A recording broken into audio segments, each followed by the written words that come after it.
मेरा आपसे निवेदन है, आप जिस दिन कुरान के हिंदी वर्जन को पढ़ लेंगे हाँ तो मुसलमानों के बारे में मान्यता ही आपकी बदल जाएगी।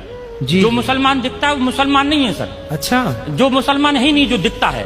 फिर मुसलमान तो वो है जो अपने पड़ोसी को भूखा नहीं देख सकता। वाह। ईश्वर अल्लाह ताला ने कुरान के अंदर जो क्लिप है, अभी आप लोग ये वीडियो देखिएगा, इसमें ऐसी ऐसी इंफॉर्मेशन है जो भाईचारे के लिए बहुत इंपॉर्टेंट है। ये जो वीडियो है भाई बहुत सी चीजें सिखाती है ये वीडियो, तो मैंने सोचा कि इस पर एक वीडियो जरूर बननी चाहिए। और आप लोग भी अगर हो सके इस वीडियो को, अगर आपको पसंद आए तो आप लाइक जरूर कीजिएगा, और पॉसिबल हो तो अपने दोस्त को इस चीज के बारे में बताइएगा भी। बहुत अच्छी वीडियो मैं प्ले कर रहा हूँ, आप लोग देखिए। मेरा आपसे निवेदन है, आप जिस दिन कुरान के हिंदी वर्जन को पढ़ लेंगे हाँ तो मुसलमानों के बारे में मान्यता ही आपकी बदल जाएगी। जी जो जी। मुसलमान दिखता है वो मुसलमान नहीं है सर। अच्छा जो मुसलमान है ही नहीं, जो दिखता है। फिर मुसलमान तो वो है जो अपने पड़ोसी को भूखा नहीं देख सकता। वाह। ईश्वर अल्लाह ताला ने कुरान के अंदर पढ़ा, कुरान के अंदर बताया है कि पड़ोसी नाराज में नाराज, डायरेक्ट उसने कह दिया सर। कुरान की एक आयत में है कि तेरा पड़ोसी नाराज में नाराज। जी अगर इस बीच अगर तेरा पड़ोसी नाराज है तो तू तेरे द्वारा किया गया है पूजा पाठ वो मैं कबूल नहीं करूंगा, तेरे सर से ऊपर नहीं उठाऊंगा। मतलब मानव जाति की सेवा सबसे बड़ी सेवा सबसे बताई बड़ी कुरान में। ये आइडेंटिटी है ये जी जी। कुरान जो है। फिर क्या हुआ? फिर ये बकरों की बलि की प्रथा। इब्राहिम अस्सलाम ने जी। जब उनने ईश्वर ने शैतान ने उनको भड़काया जी तो ईश्वर ने कहा कि मेरा सच्चा बंदा होगा तो मुझे नहीं छोड़ेगा। जी शैतान से कहा मुझे नहीं छोड़ेगा ये, जी जी आप उसके लिए बेफिक्र रहो, मेरा सच्चा बंदा है, मेरी इबादत करेगा। जी। फिर उनको औलाद पैदा होती है। हाँ इंसानी कल्ब के अनुसार स्वार्थी होता है इंसान। जी। जैसी औलाद पैदा हुई तो वो ईश्वर की आराधना में थोड़ा लापरवाही करने लगा, बिल्कुल तो भूल शैतान जाता है। भूल जाता है, क्योंकि 60 साल की उम्र में जिसको बच्चा पैदा हो उसकी कितनी खुशी होगी। बिल्कुल तो बिल्कुल। उसमें उन्होंने उसमें लापरवाही कर दी। शैतान ने जाके ईश्वर से कहा हाँ कि ये ईश्वर देखा मैंने तुझसे कहा था इसको मत दे। हाँ। लेकिन ईश्वर कहते नहीं मेरा सच्चा बंदा है, वो आज है, आज कल आ जाएगा वापस, जी। दुनिया नहीं आएगा, तो उनके देख आएगा वापस। तो ईश्वर ने आप इब्राहिम अस्सलाम को ख्वाब में जो है एक बशारत दी कि ए इब्राहिम कुर्बानी, कहा कुर्बानी हाँ शब्द कहे। तो इब्राहिम अस्सलाम ने उस वक्त के हिसाब से 100 ऊंटों को जुबा कर दिया, कुर्बान कर दिया। 100 ऊँटों को 100 ऊंटों को कुर्बान कर दिया, क्योंकि अल्लाह की तरफ से कुर्बानी।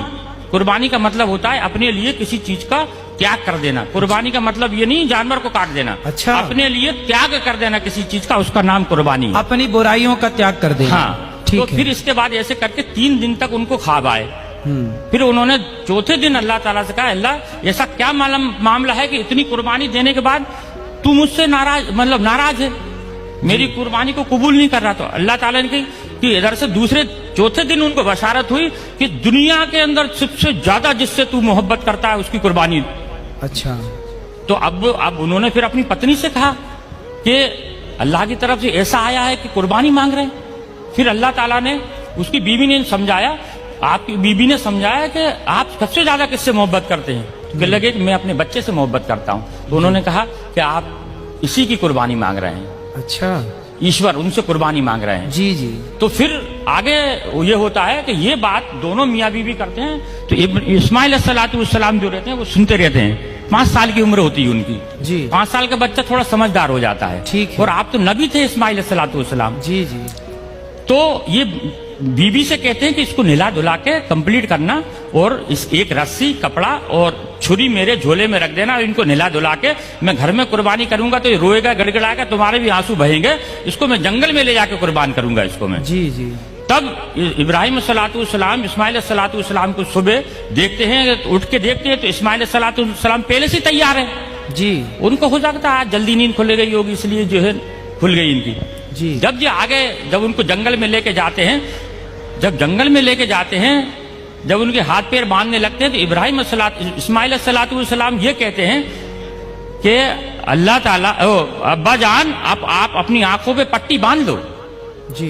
क्योंकि ईश्वर ने यानी अल्लाह ने एक उनके ऊपर शर्त रखी थी कि इब्राहिम अगर तू अपनी औलाद की कुर्बानी देगा तो तेरी आंखों से आंसू का अगर कतरा भी गिर गया तो मैं तेरी कुर्बानी को कबूल नहीं करूंगा। अब बताइए सर। जी जी। एक तो शर्त लगा दी बेटी की कुर्बानी की और आंसू की।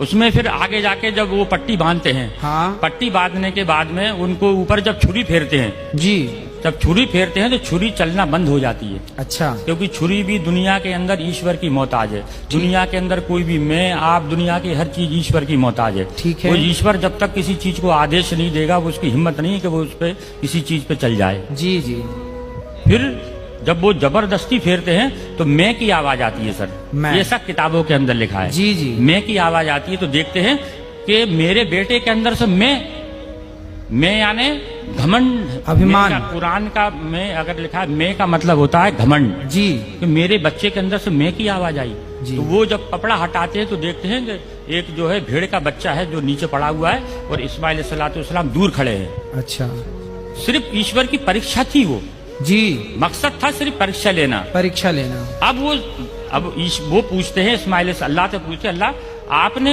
एक तो ये कटवा दिया, हाँ, आपने परीक्षा ली, जानवर का क्या करना है? तब उन्होंने ये कहा था कि इसके 3 हिस्से करो, एक आप खाओ, एक पड़ोसी में बांटो और एक गरीबों को दो।